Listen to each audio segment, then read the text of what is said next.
Okay, what's up everybody? Welcome back to Freezer Top Customs. For those of you who don't remember, Freezer Top Customs is when I stop working on my 1951 GMC and I come down here in the basement on my freezer top and I work on my remote control cars. Today we are going to be talking about a vehicle that is very near and dear to my heart. It is my very first hobby grade RC and it is a 1996 Tamiya Stadium Thunder.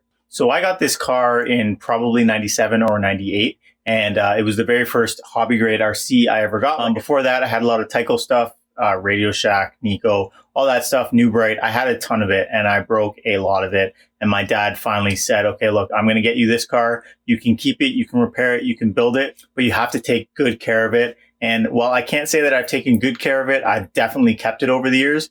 I've had this car for like over 20 years now, and I have beat the crap out of it, and it is still running. So I figured it would be worth a little video showing you how much I love this car and what I like to do with this. As you can see, it does get driven hard and put away wet. Last time I drove this car was at XRC, and no, last time I drove this car was not at XRC. It was at Durham Off-Road Raceway, which is no longer Durham Off-Road Raceway. It's now Crestwood Raceway, which goes to show you how long ago I drove this, and I have not cleaned it. As I said in my last video, none of the things you see here are shelf queens. They all get driven, this especially. So don't worry about this mud. I'll wash it off later, or maybe I won't.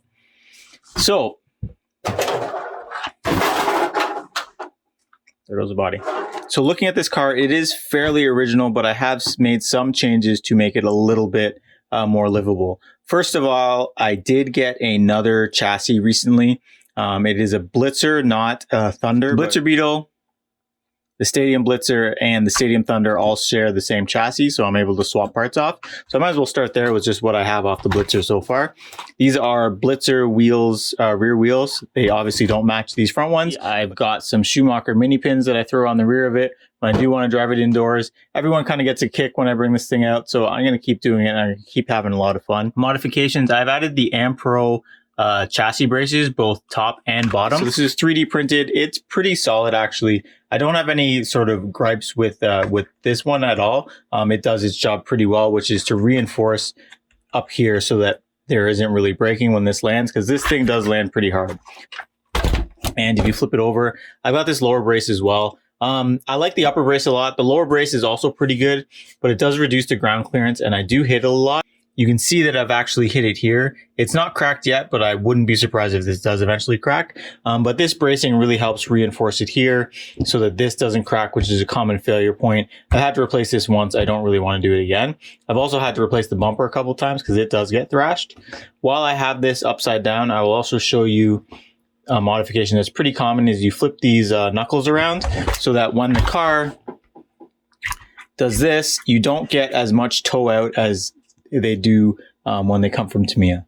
You can see by the slop and the sound, I do have an old servo in here.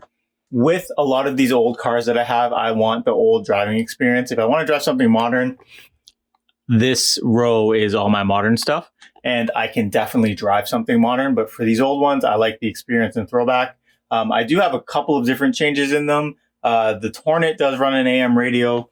This car has an HPI radio. That was just because my AM radio that I did have really wasn't working in this, and I only really have one or two good ones, so I've kept it in a couple of different cars.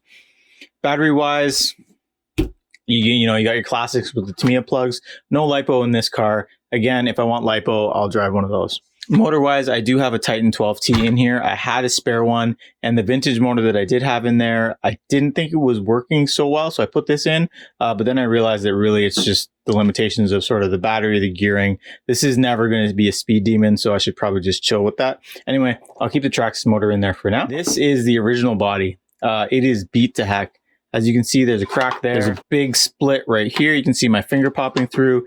It's broken in the front. There's some bad masking job from my first paint job.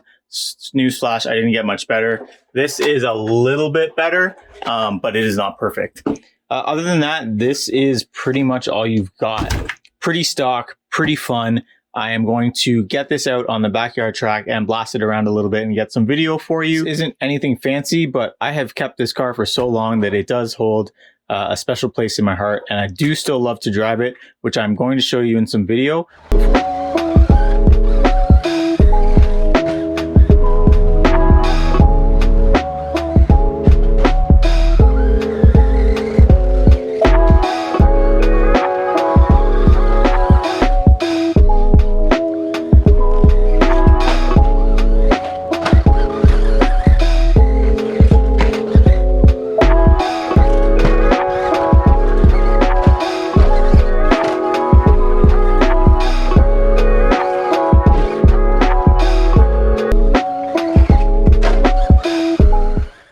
right, so as you probably saw from that video, this car is not a speed demon and it doesn't jump very well, but it is a lot of fun to drive, and that's why I keep it around. Also, like I said, it's got a ton of sentimental value to me, so it's not going anywhere anytime soon. I did realize though that while I was shooting that video, there is one important modification that I forgot to mention on this car. It is fully equipped with fast eddy seal bearings all around. That really helps with the runtime more than anything else. It doesn't really help it go that much faster. It just helps with the runtime. Anything you can do to take down resistance really helps with the batteries, especially those old non-LiPo batteries. One thing I noticed that while I was driving the car, I was struggling a little bit to get it around the track. I haven't driven this in a while, so I'm a little bit rusty at driving this car, but it was a little bit harder than I thought. So I decided to give it a little bit of an inspection after running it.